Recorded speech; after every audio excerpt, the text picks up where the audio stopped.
नमस्कार दोस्तों, स्वागत है आप सभी का ऑनलाइन फर्स्ट यूट्यूब चैनल पर। इस वीडियो में हम बात करने वाले हैं कई बड़ी और लेटेस्ट अपडेट के बारे में जो कि संबंधित है टीजीटी पीजीटी को लेकर खुशखबरी के बारे में। यूपी टीजीटी पीजीटी के संबंध में एक जारी शासन आदेश के बारे में हम बात करेंगे। साथ ही हम बात करने वाले हैं टीजीटी पीजीटी के अंदर सीट वृद्धि को लेकर, प्राइमरी यूपी टीईटी और सीटीईटी से बीएड बाहर के संबंध में एक बड़ी अपडेट को लेकर, क्योंकि यहाँ पे बीएड को लेकर जो विवाद है वो और ज़्यादा बढ़ गया है।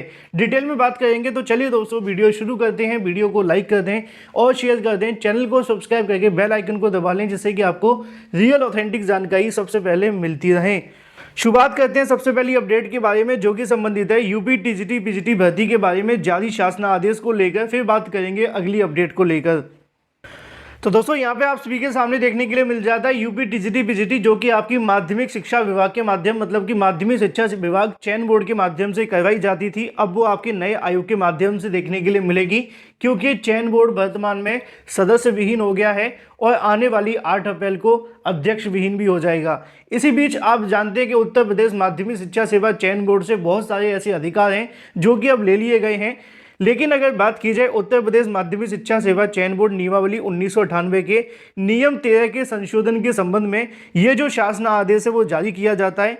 असल में आप जानते हैं कि टीजीटी पीजीटी भर्तियों के अंदर जो भी प्रोसेस करवाए जाते हैं वो चयन बोर्ड के माध्यम से देखने के लिए मिलते हैं। इसी के संबंध में अगर बात की जाए तो 30/2021 का कृपया संदर्भ ग्रहण करने का कष्ट करें, जिसके माध्यम से उत्तर प्रदेश माध्यमिक शिक्षा सेवा चयन बोर्ड प्रयागराज के द्वारा प्रशिक्षित स्नातक और प्रवक्ता श्रेणी में चयनित अभ्यर्थियों को आवंटित संस्था में कार्यभार ग्रहण नहीं करने और नहीं कर सकने की दशा के अंदर अथवा उनका अभ्यर्थन निरस्त होने की दशा में अन्य अभ्यर्थियों का समायोजन किए जाने हेतु चयन बोर्ड की नियमावली 1998 के नियम 13 में संशोधन कर समायोजन कार्य को निदेशक माध्यमिक शिक्षा सेवा चयन बोर्ड माध्यमिक शिक्षा को दिए जाने के संबंध में प्रस्ताव शासन को उपलब्ध कराया गया है। डिटेल में थोड़ा सा मैं आपको समझा दूं। आप जानते हैं कि उत्तर प्रदेश की जो टीजीटी पीजीटी भर्तियों का नोटिफिकेशन जारी किया जाता है चयन बोर्ड के माध्यम से। अब आप जानते हैं कि टीजीटी पीजीटी के अंदर पदों की संख्या आपको देखने के लिए मिलती है बहुत ज़्यादा कम। आवेदन करने वाले अभ्यर्थी बहुत ज़्यादा होते हैं। मान लीजिए 12,000 पदों पर टीजीटी और पीजीटी भर्ती का विज्ञापन निकाला। जब 12,000 पदों पर भर्ती देखने के लिए मिली और ये जब भर्ती पूरी होती है तो इसमें से लगभग 11,000 पद तो भर गए, लेकिन जो 1,000 पद हैं वो खाली चले जाते हैं। अब ये जो 1,000 पद खाली चले जाते हैं, इन पदों पे कोई ना कोई अभ्यर्थी तो चयनित किया जाता था, या तो उसने ज्वाइन नहीं किया या उसको कोई दूसरी नौकरी मिल गई, जिसके चलते ये जो 1,000 पद हैं वो खाली पड़े रहते थे। और चयन बोर्ड के माध्यम से इन खाली पदों को बहुत जल्द नहीं भरा जाता था। अभ्यर्थी प्रतीक्षा सूची यानी कि वेटिंग लिस्ट के लिए आए दिन कहीं ना कहीं आयोग के चक्कर काटते थे। जैसे कि आपने सुना होगा 2016 वेटिंग लिस्ट का मामला अभी भी लंबित है, 2021 वाली वेटिंग लिस्ट का मामला अभी भी लंबित है। अब टीजीटी पीजीटी 2022 की भी बात कर ली जाए तो उसके अंदर जब ये भर्ती पूरी होगी और उसके बाद में अगर पद खाली चले जाएंगे तो वो जो मामला होगा वेटिंग लिस्ट का और चयन बोर्ड के हाथ में अगर जाता तो पूरे तरीके से फिर ये लंबित रहता। लेकिन शासन के माध्यम से यहाँ पे नियम 13 के अंदर संशोधन कर दिया गया है। अब जो वेटिंग लिस्ट का काम होगा, जो भी अभ्यर्थियों का अभ्यर्थन निरस्त करने संबंधित कार्य होगा, वो माध्यमिक शिक्षा को दे दिया गया है। अब माध्यमिक शिक्षा के माध्यम से वेटिंग लिस्ट वाले अभ्यर्थियों के लिए अभ्यर्थन निरस्त करके यहाँ पे जो वेटिंग लिस्ट जारी करने का प्रावधान किया जाएगा और जो वेटिंग लिस्ट का रास्ता है पूरे तरीके से साफ हो जाएगा। और इसी के संबंध में पूरी की पूरी जानकारी यहाँ पे आप सभी को देखने के लिए मिल जाती, जैसा कि लिखा हुआ है कि ऐसे अभ्यर्थियों को अत्यंत समायोजन करने में विलंब हो जाता है, जिससे चयनित अभ्यर्थी परेशान होते रहते हैं, उन्हें तमाम कठिनाइयों का सामना करना पड़ता है। अभ्यर्थी माननीय न्यायालय में याचिका दाखिल करते हैं, इससे कहीं ना कहीं शासन की छवि के ऊपर प्रतिकूल प्रभाव पड़ता है।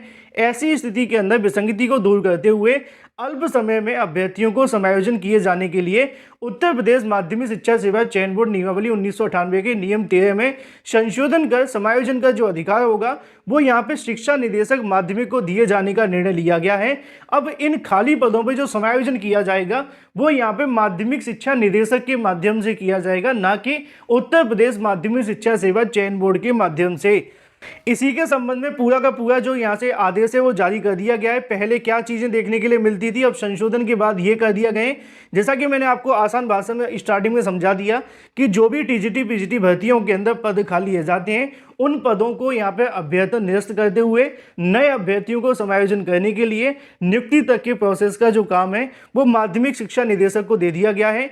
इससे कहीं ना कहीं जो नए अभ्यर्थियों की वेटिंग लिस्ट जारी होगी, जैसे कि 2016, 2021 या फिर टीजीटी पीजीटी 2022 की भर्ती या कोई भी भविष्य में आने वाली अलग भर्तियों के लिए अब उनका जो कहीं ना कहीं प्रोसेस होगा वो इसी के माध्यम से देखने के लिए मिलेगा।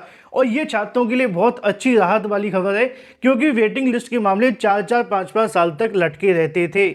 अब इस शासना आदेश के जरिए टीजीटी पीजीटी वाले छात्रों की जो वेटिंग लिस्ट का मामला होगा वो बहुत जल्द क्लियर होगा, चाहे वो पुरानी भर्ती हो या फिर नई भर्ती। चलिए बात कर लेते हैं अपनी अगली अपडेट के बारे में, जो कि संबंधित है प्राइमरी यूपी टीईटी और सीटीईटी से बीएड बहाल को लेकर। आप जानते हैं कि यूपी टीईटी से प्रतीक मिश्रा के माध्यम से बीएड वाले छात्रों के सर्टिफिकेट पर रोक लगवा दी गई। आज तक ये मामला क्लियर नहीं हुआ, वजह है सुप्रीम कोर्ट के आदेश का इंतजार।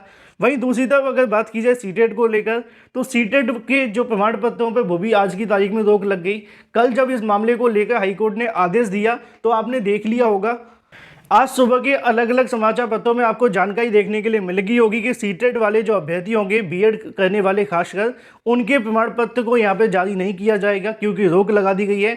वजह आप जानते हैं, प्रतीक मिश्रा के माध्यम से दाखिल याचिका में मांग की गई है कि राजस्थान हाईकोर्ट के माध्यम से बीएड से संबंधित जो याचिका है वो सुप्रीम कोर्ट में लगी हुई है और वहाँ से पहले से बीएड को राजस्थान हाईकोर्ट ने बाहर कर दिया था, और जब तक निर्णय नहीं आ जाता तब तक बीएड वाले छात्रों को प्रमाण पत्र न दिए जाएं। इसी को आधार मानते हुए कोर्ट के माध्यम से बीएड को लेकर ये आदेश दे दिया गया। तो इस समय अगर बात की जाए बीएड को लेकर, तो यूपी टीईटी और सीटीईटी के अंदर तो कहीं ना कहीं अभ्यर्थी अधर में लटके हुए हैं। प्राइमरी शिक्षक भर्ती वैसे भी नहीं आ रही है, जैसा कि आप जानते हैं कि अभी इंतजार करना पड़ रहा है, अभी आयोग बनेगा फिर प्रोसेस आगे बढ़ेगा। तो बीएड बनाम बीटीसी के चलते मामला थोड़ा सा और डिले हो रहा है। लेकिन अगर बात की जाए इसी बीच केवीएस को लेकर, तो केवीएस के अंदर भी कई छात्रों के माध्यम से एक याचिका दाखिल की गई है। जानकारी देखने के लिए मिली है कि केवीएस के अंदर भी प्राइमरी शिक्षक भर्ती के अंदर जो बीएड वाले अभ्यर्थी हैं उनके प्रमाण पत्रों को, मतलब उनके परिणाम न जारी किए जाने को लेकर मांग की गई है। हालांकि एक लेटर पहले केंद्रीय विद्यालय संगठन को भी भेजा गया था, जिसमें यह मांग की गई थी कि केवीएस के प्राइमरी में बीएड अभ्यर्थी जिन्होंने आवेदन किया है उनको यहाँ पे जो नियुक्ति है वो न दी जाए। लेकिन केंद्रीय विद्यालय संगठन ने इस बात को नहीं माना था। लेकिन अब कुछ अभ्यर्थियों के माध्यम से यूपी टेट और सीटेट की तरह केवीएस शिक्षक भर्ती को लेकर भी हाईकोर्ट में याचिका दाखिल की जाए, जिसके बारे में जानकारी मिली है अंदरूनी तौर पर कि बीएड को लेकर वहाँ के उनके परिणाम को भी रोकने की मांग की जा रही है, क्योंकि केंद्रीय विद्यालय संगठन के अंदर प्राइमरी शिक्षक भर्ती में जो भी बीएड करने वाले अभ्यर्थी बैठे हैं उनके परिणाम तब तक जारी न किए जाएं जब तक सुप्रीम कोर्ट का आदेश नहीं आ जाता। ऐसी जानकारी अभ्यर्थियों के माध्यम से दी गई है और वो इसको लेकर एक याचिका भी दाखिल कर रहे हैं। हालांकि आप जानते हैं कि जब तक सुप्रीम कोर्ट का आदेश नहीं आ जाता तब तक हाई कोर्ट के इस प्रकार के आदेश आते ही रहेंगे, क्योंकि सुप्रीम कोर्ट का जो भी आदेश होगा वही अंतिम माना जाएगा। उससे पहले हाई कोर्ट के जो आदेश हैं वो अभी वर्तमान में पूरे तरीके से प्रभावित हैं।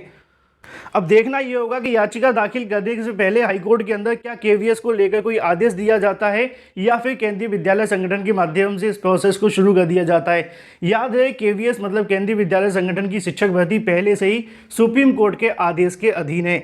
बात कर लेते हैं यूपी टीजीटी पीजीटी को लेकर। यूपी टीजीटी पीजीटी के बारे में कल की तारीख में अभ्यर्थियों के माध्यम से कुछ शासनिक अधिकारियों से मुलाकात देखने के लिए मिली, जिसको लेकर उन्होंने मांग की कि टीजीटी पीजीटी भर्ती के अंदर सीट वृद्धि कर दी जाए। जो 4163 पदों पर टीजीटी पीजीटी भर्ती का विज्ञापन निकाला गया है उसके अंदर पदों की संख्या बहुत ज़्यादा कम है।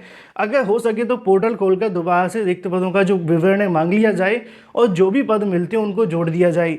जानकारी देखने के लिए मिली है कि जो अभ्यर्थियों को अधिकारियों के माध्यम से आश्वासन दिया गया है कि जो छात्रों की मांग है टीजीटी पीजीटी को लेकर उनको माना जाएगा और आने वाले समय के अंदर इस मुद्दे पर जल्द विचार किया जाएगा।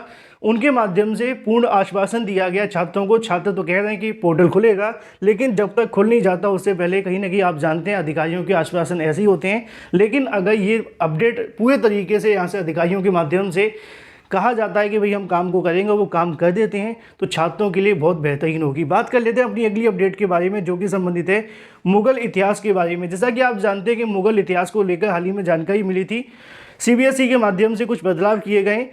पहले इस्लाम से संबंधित जो मामला है वो 11th में देखने के लिए मिलता था, उसको यहाँ पर हटाया गया। फिर आप सभी ने देखा कि यहाँ पे दूसरा जो मामला था मुगलों का, वो इतिहास से संबंधित 12th क्लास में उसको हटाया गया। इसको लेकर विवाद का विषय कहीं ना कहीं सोशल मीडिया पे जारी है। कुछ पढ़े लिखे छात्रों का कहना है कि हिंदू मुस्लिम करने के बजाय पढ़ाई पे ध्यान दिया जाए, नौकरी पे ध्यान दिया जाए, और कहीं ना कहीं जो सरकारी नौकरी को लेकर अभ्यर्थी इधर उधर भटक उस पर ध्यान दिया जाए। तो कुछ लोग इसको लेकर सपोर्ट करें, कुछ लोग विरोध करें, और पूरे तरीके से विवाद बना हुआ है। आपकी राय क्या है, कमेंट करके बताएं। फिलहाल इस वीडियो के माध्यम से इतना ही। Thank you for watching this video.